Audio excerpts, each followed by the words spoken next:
अस्सलाम वालेकुम my dear students, welcome back with a new video. Students, आज हम कर रहे हैं क्वेश्चन एक्सरसाइज 2.6 को स्टार्ट। तो एक्सरसाइज 2.6 जो है इसमें हमने पढ़नी है सिंथेटिक डिवीजन।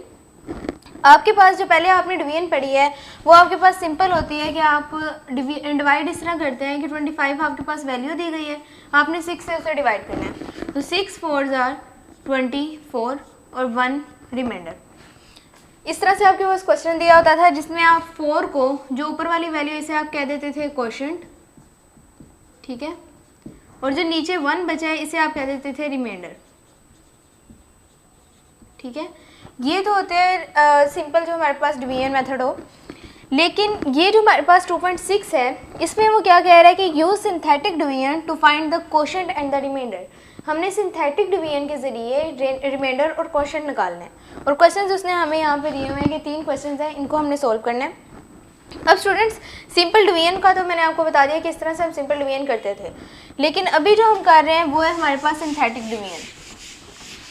उसको स्टार्ट करने से पहले मैं आप लोगों को एक चीज़ क्लियर करना चाहती हूँ कि हमारे पास जिस तरह की वैल्यूज़ दी गई होती हैं, सबसे पहले हमारे पास आता है कांस्टेंट नंबर आता है। उसके बाद हमारे पास आ जाता है एक्स वेरिएबल, ठीक है। कांस्टेंट इस साइड पे, जिस साइड को मैं लिख रही हूँ इसी साइड से स्टार्ट होगा, आपकी लेफ्ट साइड से, सॉरी राइट साइड से। यहाँ से हमारे पास आ रहा है कांस्टेंट। अब ये लेफ्ट की तरफ जा रहा है तो हमारे पास क्या हो रहा है एक्स, इसके बाद आ जाएगा एक्स स्क्वायर, फिर आ जाएगा एक्स क्यूब, फिर आ जाएगा एक्स की पावर 4, एक्स की पावर 5 एंड कंटिन्यूसली जितने भी आपको चाहिए हों या दिए हों वो सारे हमारे पास इस तरह आ जाते हैं। लेकिन स्टार्ट इस साइड से होगा, यहाँ से कांस्टेंट वेरिएबल जो है, कांस्टेंट नंबर जो है वो स्टार्ट होगा और उसके बाद वेरिएबल जो है वो आपके पास उनकी पावर्स ऐड होती जाएंगी, बढ़ती जाएंगी। यहाँ पे हमारे पास x है, इसके बाद जिस तरह x की पावर जब हमारे पास कुछ नहीं होती है तो 1 होती है। इसके बाद हमारे पास 1 2 3 4 5 इस तरह से वैल्यू बढ़ रही है। अगर हमारे पास वैल्यू कोई मिसिंग है, जिस तरह हमारे पास x4 plus 5x square plus 3, ये हमारे पास क्वेश्चन दिया गया है। अब इसमें स्टूडेंट्स हमने देखा कि हमारे पास सबसे पहले आनी चाहिए थी x की पावर 4, फिर आनी चाहिए थी x की पावर 3, फिर x की पावर 2, फिर x मतलब x की पावर 1 या x लिख सकते हैं, और उसके बाद हमारे पास जो भी कांस्टेंट नंबर दिया गया वो लिखना था। यहाँ पे हमारे पास x की पावर 4 तो आ गया। अब यहाँ पे हमारे पास 5 स्क्वायर है, 5x की पावर स्क्वायर, क्यूब हमारे पास नहीं था। 4 के बाद डायरेक्ट यहाँ पे हमारे पास 2 आ गया। इसका मतलब जो क्यूब वाली वैल्यू थी वो हमारे पास 0 है, वो वैल्यू हमारे पास नहीं दी गई। नेक्स्ट है हमारे पास एक्स स्क्वायर, तो एक्स स्क्वायर की वैल्यू यहाँ पे है वो हमने लिख दी। इसके बाद है हमारे पास एक्स का वेरिएबल, एक्स हमारे पास यहाँ पे नहीं है, पहले 4 था फिर 2 और इसके बाद हमारे पास 1 का वेरिएबल भी नहीं है। तो हम यहाँ पे क्या करेंगे, ये एक्स जो है ये भी हमारे पास 0 का हो गया। और नेक्स्ट हमारे पास जो कॉन्स्टेंट डिजिट है वो हमारे पास एज इट इज़ आ जाएगा। इस तरह से हम क्या करते हैं, हमारी जो वेरिएबल्स मिसिंग होते हैं, जो हमारे पास एक्स के नंबर्स मिसिंग हैं, उनको हम खुद से जगह बना के उनकी 0 लिख देते हैं, उनकी जगह 0 लिख देते हैं। तो ये तो सिर्फ आपको एक मैंने क्लियर की है चीज़, लेकिन अभी जब आगे आप क्वेश्चन सॉल्व करेंगे उसमें आपको ये मज़ीद समझ आ जाएगी। तो स्टूडेंट्स, यहाँ पे अभी हम स्टार्ट करेंगे। उनने 3 क्वेश्चन हमें दिए हैं, यहाँ से क्वेश्चन नंबर 1 हम लेते हैं। क्वेश्चन नंबर 1 हमारे पास क्या है, x square plus 7x minus 1 divided by x plus 1। अब स्टूडेंट्स, इस क्वेश्चन को देख के आपको समझ आई होगी कि डिवीजन मेथड हमारे पास तो वो सिंपल हमारे पास नंबर्स होते हैं, यहाँ पे हमारे पास वेरिएबल्स भी आ गए हैं, तो इनको डिवाइड हम किस तरह करेंगे। तो स्टूडेंट्स, यही है हमारे पास सिंथेटिक डिवीजन कि इनको हम डिवाइड किस तरह करेंगे, ये हम पढ़ेंगे इस एक्सरसाइज में। तो यहाँ से स्टूडेंट्स क्या करेंगे, हम इस तरह से डिवीजन में पहले आप लगाते थे लाइन दूसरी तरह, अब आप इस तरह से चीज़ एक ड्रॉ करेंगे। अब इसके बाद आप क्या करोगे कि जो हमारे पास फर्स्ट पे मतलब डिवाइडेड बाय जो भी आपके पास चीज़ दी गई है, यहाँ पे फर्स्ट पे जो आपके पास होगा उसको आपने लिखना है अंदर वाली साइड पे, और जो बाहर होगा, जो सेकंड होगा, उसको आपने लिखना है बाहर वाली साइड पे। इस वाली चीज़ को अंदर लिखना है, इस वाली चीज़ को बाहर लिखना है। सेम जिस तरह आप डिवीजन में करते थे कि आपके पास ऊपर वाली इस तरह से अगर हमारे पास लिखा होता था तो आप क्या करते थे, इसको आप लिखते थे डिवीजन के अंदर और नीचे वाली को लिखते थे बाहर। यहाँ पे भी इसी तरह है कि इसको आप लिखोगे अंदर और इसको लिखोगे बाहर। लेकिन लिखने का भी एक तरीका है, वो तरीका मैं आपको बताती हूँ। यहाँ पे क्या होगा, जिस तरह के पहले मैंने आपको बता दिया कि जो कंटिन्यूसली हमारे पास एक सीक्वेंस है, उस सीक्वेंस में हम चलते हैं कि हमारे पास वेरिएबल्स की पावर्स जो हैं उनको देख के चलते हैं। लेकिन यहाँ पे हमने देखा कि हमारे पास पहले कांस्टेंट था, फिर x की पावर 1 आई, फिर x की पावर 2, दैट्स मीन कि पहले से हमारे पास सीक्वेंस में है, तो हम इसे चेंज नहीं करेंगे, जिस तरह से हमारे पास है हम इसी तरह लिखेंगे। लिखना हमने इसमें क्या है, जैसा कि हमें पता है कि वेरिएबल्स को तो हम डिफाइन नहीं कर सकते, उनको हम सोल्व नहीं कर सकते, हमारे पास जो नंबर्स दिए गए हैं उनको लेके हम क्वेश्चन को सॉल्व कर सकते हैं। तो यहाँ पे हम क्या करेंगे, जो भी हमारे पास वेरिएबल्स के साथ वाले नंबर्स होंगे उनको हम अंदर लिख लेंगे, ठीक है। तो किस तरह से लिखेंगे, एक्स स्क्वायर के साथ जब हमारे पास कुछ नहीं है तो वहाँ पे कंसिडर हम करते हैं कि उसकी जगह हमारे पास क्या होगा 1, तो यहाँ पे हम लिख देंगे 1, ठीक है। यहाँ पे आपने एक्स स्क्वायर की जगह पे 1 लिख दिया। नेक्स्ट अब थोड़ी सी स्पेस आप छोड़ेंगे, आपके पास आ गया एक्स की वेरिएबल, इसका आपके पास है 7, इसकी जगह आपने लिख दिया 7, ठीक है। फर्स्ट भी आपका क्लियर हो गया, सेकंड भी क्लियर हो गया। अब आपके पास है कॉन्स्टेंट नंबर, फिर आप वैसे ही करेंगे कि थोड़ी सी जगह छोड़ देंगे और यहाँ पे लिख देंगे -1। अब स्टूडेंट्स आप जो साइंस हैं इनको ध्यान में रखिएगा कि पॉजिटिव साइन जो है आपके पास वो आप लिखें या ना लिखें उसका कोई मीनिंग नहीं होता है, उसकी कोई भी प्रॉब्लम नहीं होती है, क्योंकि जहाँ पे कुछ नहीं होता वहाँ पे हम पॉजिटिव साइन को कंसिडर कर लेते हैं। लेकिन नेगेटिव माइनस का साइन हम लाजमी लगाते हैं, इसीलिए क्या करेंगे कि यहाँ पे जब हमारे पास -1 आया है तो इधर भी हम -1 ही लिखेंगे। अगर आपके पास यहाँ पे -7x होता तो इस 7 के साथ भी आप माइनस लगाते, तो यहाँ पे आपके पास आ जाएगा 1, 7 और -1, ठीक है। वेरिएबल्स को छोड़ दो, x को छोड़ दिया, यहाँ पे अगर हम y को कंसिडर कर लें तो आप y को छोड़ दोगे और बाकी जो उसके साथ नंबर्स लिखे गए हैं उनको आप लिख लोगे, ठीक है। अब देखिए ये मैंने लिख लिए। नेक्स्ट अब हम क्या करेंगे, x + 1, इसका आपके पास एक फॉर्मूला होता है कि x - a = 2। अब आपके पास जो क्वेश्चन में ये चीज़ दी गई है इसको आप इसके इक्वल में रख लोगे, ठीक है। जो भी आपके पास यहाँ पे वैल्यू दी गई होगी आप उसको x - a के इक्वल में लेट कर लोगे कि आपके पास आ गया x - a = x + 1, ठीक है। अब हमारे पास क्या होगा, x ये इधर प्लस का इधर आके माइनस का हो जाएगा और ये इधर माइनस का है उधर जाके प्लस का हो जाएगा, ठीक है। ये दोनों कटिंग हो गई, यहाँ पे रह गया 0 = 1 + a। अब ये +1 जो है यहाँ पे प्लस का इधर जाके माइनस का हो जाएगा, दैट्स मीन a = -1, ठीक है। आपके पास a जो है वो माइनस के इक्वल आ जाएगा। अब स्टूडेंट्स मैं आपको एक आसान तरीका इसका बता रही हूँ, लेकिन बेहतर है कि आप इसी तरह से करें। लेकिन अगर आपको इसकी समझ नहीं आ रही है या कोई थोड़ा टफ लग रहा है, फॉर्मूला याद नहीं हो रहा है कि आपको यहाँ से क्या करना है, तो आप सिंपल चीज़ कर सकते हो कि जो आपके पास x + 1 दिया गया है, ये जो x + 1 है इसको लेट कर लो 0 के इक्वल। x ये इधर प्लस का हो रहा है उधर जाके माइनस का हो गया और x की वैल्यू आ गई -1, और जो आपके पास x की वैल्यू होगी वही आपने कंसिडर कर लेनी है कि आपके पास a की वैल्यू है, ठीक है। तो देखिए ये भी हमारे पास -1 है, ये भी -1 है, इसका बस आप फॉर्मूला से निकाल रहे हो और वो आपने वैसे निकाल लिया, ठीक है। तो आपको जो भी आसान लगे आप उस तरह से निकाल सकते हैं, लेकिन अब जो आपने x की वैल्यू निकाली है इससे आप a की वैल्यू कहेंगे, ठीक है। तो अब आपके पास क्या होगा, -1 इधर आ जाएगा, ठीक है। जैसा कि मैंने आपको बताया था कि इस वैल्यू को हम अंदर लिखते हैं, इसको बाहर लिखते हैं, लेकिन इसको बाहर हम लिखेंगे इस तरह से इसकी वैल्यू निकालने के बाद, क्योंकि हमें पता है कि हम वेरिएबल्स को क्वेश्चन में सोल्व नहीं कर सकते, इसीलिए हम क्या करेंगे, यहाँ पे हमारे पास जो नंबर्स आ रहे हैं उसको हम सोल्व करके फिर निकालेंगे। तो यहाँ से मैंने x की वैल्यू निकाल ली, उसको हमने a में कन्वर्ट किया, a की अब वैल्यू जो है वो मैंने यहाँ पे लिख दी -1। सिंपल चीज़ है, इसको आपने वेरिएबल्स के अलावा यहाँ पे लिख दिया, इसको आपने वेरिएबल के अलावा यहाँ पे लिख दिया कि x + 1 = 0, x = -1, x को a के इक्वल लेट कर लिया, वो हमारे पास आ गया -1, ठीक है। अब आप क्या करोगे, ये जो फर्स्ट वाली वैल्यू है हमेशा याद रखिएगा कि सिंथेटिक डिवीजन आपके पास जिस भी मेथड में आ रही है आप उसे रूट से सोल्व कर रहे हैं, या आपके पास पहले से उसने रिमाइंडर दिया हुआ है आप उस रिमाइंडर से सोल्व कर रहे हैं, या फिर आपको इस तरह से क्वेश्चन दिया गया आपने इस तरह से सोल्व करना है। जब भी आपने सिंथेटिक डिवीजन को सोल्व करना है फर्स्ट वैल्यू आपकी एज इट इज़ नीचे आ जाएगी, ठीक है। फर्स्ट वैल्यू जो भी दी गई होगी वो एज इट इज़ नीचे आ जाएगी। जैसे मर्जी मेथड से हमने सिंथेटिक डिवीजन को सोल्व करना हो first value as it is नीचे आ जाती है। अब आप क्या करते हैं, ये वैल्यू नीचे आ गई, अब ये वाला जो -1 है ना इससे आप मल्टीप्लाई करोगे इसके साथ, ठीक है।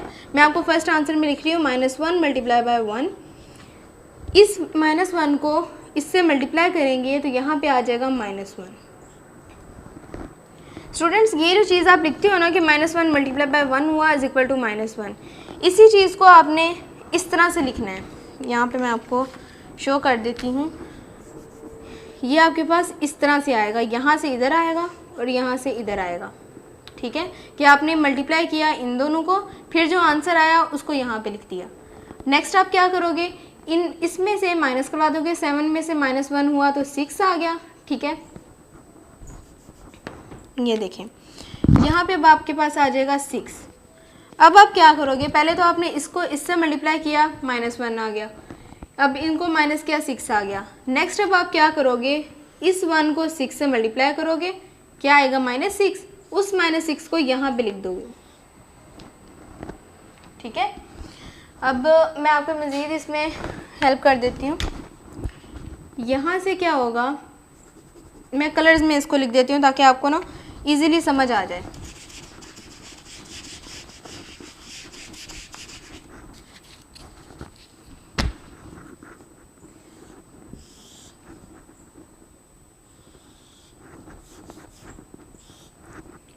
ये 1 जो है ये एज इट इज़ हमेशा नीचे आएगा, यहाँ पे हमारे पास था -1।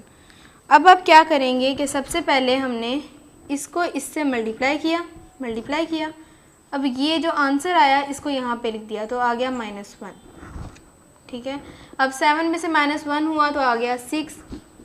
अब आप क्या करेंगे, नेक्स्ट इस 1 को मल्टीप्लाई कर देंगे इस 6 के साथ, आंसर आपके पास आया -6, उस -6 को आप यहाँ लिख दोगे, ठीक है। स्टूडेंट्स अब हमारे पास -1 और -6 को ऐड करेंगे तो यहाँ पे हमारे पास आ जाएगा -7, ओके। तो अब ये -7 जो है आपके पास, ये आपके पास आ जाएगा रिमाइंडर, यहाँ पे आप लिखेंगे रिमाइंडर इज इक्वल टू -7, ठीक है। रिमाइंडर आपके पास आ गया -7। अब आप निकालेंगे क्वोशंट, तो क्वोशंट आपके पास किस तरह से निकलेगा, अब हमने स्टूडेंट्स पहले तो निकाल लिया हमने रिमाइंडर तो उसका निकाल लिया, लेकिन अब देखें हमने कहीं पे भी वेरिएबल यूज़ नहीं किया, लेकिन क्वेश्चन में वेरिएबल भी आ रहे हैं, तो हमें वेरिएबल को भी तो लिखना है ना, वरना क्वेश्चन हमारे पास किस तरह से हमने इस तरह सोल्व कर लिया। तो अब जब हमें वेरिएबल का यूज़ करना है तो वो हम किस तरह से करेंगे अपना वही मेथड यूज़ करेंगे कि हमने कांस्टेंट नंबर से शुरू करना है और इस साइड को वेरिएबल्स को आना है। तो सबसे पहले इन दोनों जो रिमाइंडर के अलावा जो बाकी चीज़ बच जाएगी इसको आप क्वोशंट कहेंगे। तो यहाँ पे आपके पास आ जाएगा 6 और 1, ठीक है। 6 तो आपके पास एक कांस्टेंट नंबर आ गया, 6 के बाद हमारे पास क्या हो जाएगा, वेरिएबल आएगा। वेरिएबल हमारे पास फर्स्ट क्या होता है, x, तो इसकी जगह आ जाएगा x। दैट्स मीन हमारे पास इसका क्वोशंट क्या आ जाएगा, x + 6। 1 को आप लिखो या ना लिखो एक जैसे ही है, तो आपके पास यहाँ पे x + 6 जो है इसका क्वोशंट आ जाएगा। तो सिंपल क्वेश्चन था स्टूडेंट्स। फर्स्ट मैंने आपको क्वेश्चन थोड़ा लेंथी करके बताया है इसलिए ताकि आपको समझ आ जाए। नेक्स्ट जो इसके 2 क्वेश्चन हैं इनको हम करते हैं। ये अब मैं आपको थोड़ा फास्टली बताऊंगी क्योंकि फर्स्ट में मेरी कोशिश थी कि आपको ये छोटे छोटे जो पॉइंट्स हैं इनकी समझ आ जाए। नेक्स्ट में अब देखते हैं।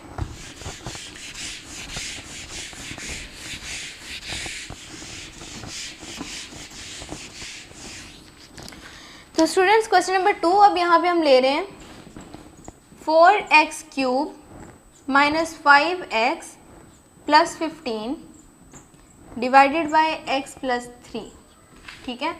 अब ये हमारे पास क्वेश्चन है, वही मेथड होगा हमारे पास, सब कुछ वैसे ही होगा, वैसे हमने लिया, लेकिन हमें पता है कि हम क्या करते हैं, वेरिएबल जो भी हमारे पास ये चीज़ दी गई है इसे हम सीक्वेंस में लिखते हैं। सबसे पहले हमारे पास x³ है, वो हमारे पास है 4 वैल्यू के साथ। नेक्स्ट हमारे पास आना चाहिए क्या, x², लेकिन यहाँ पे हमने देखा कि हमारे पास x² नहीं है। दैट्स मीन x² की वैल्यू हमारे पास क्या आएगी, 0, क्योंकि मैं आपको पहले बता चुकी हूँ कि x² की जगह हम क्या लिख देंगे, 0, क्योंकि वो यहाँ पे एब्सेंट है। नेक्स्ट हमारे पास क्या है, x³ फिर x² था, अब x की वैल्यू है। दैट्स मीन कि ये हमारे पास सीक्वेंस में है। तो x की वैल्यू हम यहाँ पे क्या लिखेंगे, 5, लेकिन मैंने आपको पहले बताया था कि माइनस का साइन हम लाजमी साथ लिखते हैं वरना क्वेश्चन हमारा गलत हो जाएगा। तो यहाँ पे हमारे पास आ जाएगा -5। नेक्स्ट अब हमारे पास x के वेरिएबल के बाद क्या आता है, 15, तो यहाँ पे हम कांस्टेंट नंबर 15 लिख देंगे। तो ये साइड हमारे पास कंप्लीट हो गई। अब हम लेते हैं x + 3 को, तो x + 3 = 0, तो x = -3। और हमें पता है कि जब x की वैल्यू हमारे पास आ जाती है तो हम इसको लेट कर लेते हैं कि x = a है और a की वैल्यू इक्वल आ जाएगी -3 के। दैट्स मीन हमारे पास बाहर क्या आ जाएगा, -3। जो हमारे पास a की वैल्यू होगी वो हमारे पास बाहर आ जाती है। अब स्टूडेंट सेम वैसे ही हम करेंगे, यहाँ पे हमारे पास 4 जो है ये नीचे आ जाएगा। इस 3 -3 को मल्टीप्लाई करेंगे 4 से तो क्या आएगा, 3 4 ज़ा 12, लेकिन साथ में माइनस का साइन भी है। यहाँ पे हमारे पास ये इससे मल्टीप्लाई हो रहा है, 3 4 ज़ा 12 -12, ठीक है, माइनस है साथ, और इस -12 को हम यहाँ लिख देंगे, -12 आ गया। -12 में 0 को ऐड किया तो -12। अब ये -3 मल्टीप्लाई होगा 1 बाय 1। स्टूडेंट्स ये देखिए, आसानी से आपको बताती हूँ कि आपके पास कोई भी जैसे डिजिट यहाँ पे दिया गया है, ठीक है, यहाँ पे और यहाँ पे, पहले आप इसको मल्टीप्लाई करेंगे इसके साथ, आंसर यहाँ पे लिख देंगे, इसको मल्टीप्लाई करेंगे इसके साथ, आंसर यहाँ पे लिख देंगे, इसको मल्टीप्लाई करेंगे इसके साथ और आंसर यहाँ पे लिख देंगे। आपने बस जो वेरिएबल्स को मल्टीप्लाई करना है लास्ट तक, ये नहीं आपने करना है कि आपको लास्ट वाली वैल्यू के साथ भी मल्टीप्लाई करना है, ऐसे नहीं करेंगे। आपने सिर्फ सेकंड लास्ट तक मल्टीप्लाई करना है, फर्स्ट से स्टार्ट करना है और सेकंड लास्ट तक मल्टीप्लाई करना है। ओके, तो अब स्टूडेंट्स यहाँ पे देखिए, पहले हमने मल्टीप्लाई कर लिया इसे 4 के साथ, आंसर को यहाँ पे लिख दिया। नेक्स्ट अब हम इसे मल्टीप्लाई करेंगे -12 के साथ, इसे जब -3 को मल्टीप्लाई करेंगे -12 के साथ, ये तो हमारे पास आ जाएगा ना, 3 2 ज़ा 6, 3 1 ज़ा 3, 36 आ गया, और माइनस माइनस प्लस हो गया, यहाँ पे हमारे पास आ जाएगा 36। अब 36 में से हमने माइनस करना है, प्लस माइनस माइनस, 36 में से 5 को माइनस करेंगे 31, साइन हमारे पास वो आएगा जो बड़ी वैल्यू के साथ है, दैट्स मीन हमारे पास प्लस साइन आएगा और ये 31 हो गया। अब स्टूडेंट पहले हमने इसे 4 के साथ मल्टीप्लाई किया था, फिर यहाँ पे लिख दिया, अब 12 के साथ मल्टीप्लाई किया, यहाँ पे लिख दिया। अब हम इसे -3 को मल्टीप्लाई करेंगे 31 के साथ, तो हमारे पास क्या आएगा, 93, ठीक है, और प्लस माइनस माइनस, इसलिए माइनस का साइन भी हमारे पास एज इट इज़ आया। आपसे साइन की मिस्टेक ना हो, इसलिए आप कैलकुलेटर का यूज़ लाजमी कर लीजिएगा ताकि आपसे गलती ना हो। अब आप क्या करेंगे, 93 में से माइनस कर देंगे 15 को, यहाँ से आया कैरी, इधर आ जाएगा हमारे पास 8 और ये 78, ठीक है, तो रिमाइंडर हमारे पास क्या हो गया, 78। तो इधर हमारे पास आ जाएगा, पहले हम लिखेंगे remainder is equal to 78। Next अब आपके पास क्या आ रहा है, क्वोशंट, ठीक है, तो क्वोशंट को किस तरह से लिखते हैं, स्टार्ट हम करते हैं कांस्टेंट से, 31 -12 और 4। 31 तो हमारे पास कांस्टेंट है, प्लस का है, ये 31 प्लस का इसलिए प्लस का आ गया। 31 के बाद हमारे पास क्या आता है, एक्स वेरिएबल, ये माइनस का है, माइनस आ गया। इसके बाद हमारे पास क्या होता है, एक्स स्क्वायर, एक्स के बाद एक्स स्क्वायर होता है ना, 31 कांस्टेंट, फिर एक्स लगाया, फिर एक्स स्क्वायर, तो ये हमारे पास क्वोशंट और रिमाइंडर ये दोनों आ गए। ठीक है स्टूडेंट्स, तो इस तरह हमारे पास जिसका क्वेश्चन नंबर 2 है ये भी सॉल्व हो गया। नेक्स्ट हम करते हैं इसका क्वेश्चन नंबर 3।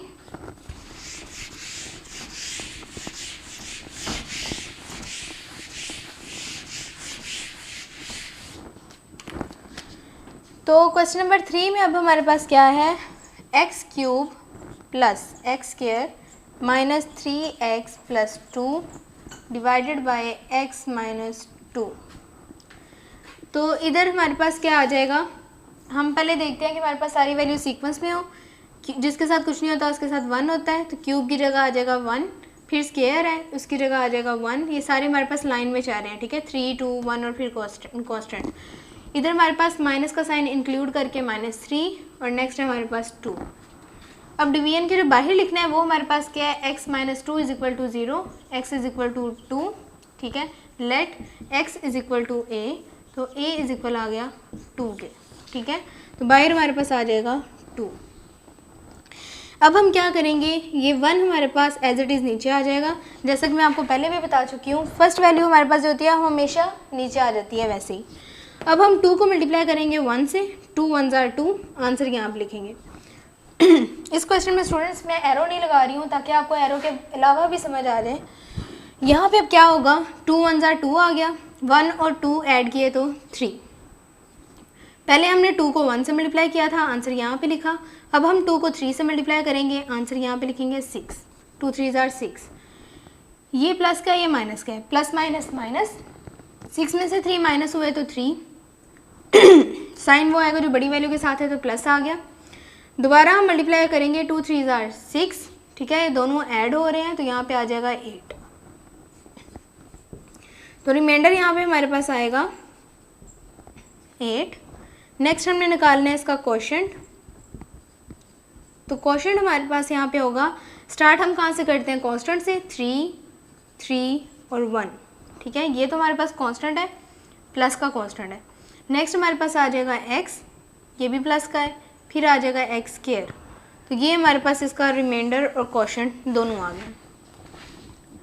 तो स्टूडेंट्स मैंने तो कोशिश की है काफ़ी कि इस क्वेश्चन को आपको डीपली बताऊं ताकि आपको इसके जो छोटे छोटे पॉइंट्स हैं उनकी भी समझ आ जाए, क्योंकि नेक्स्ट क्वेश्चन जो है उसमें आपको आसानी हो।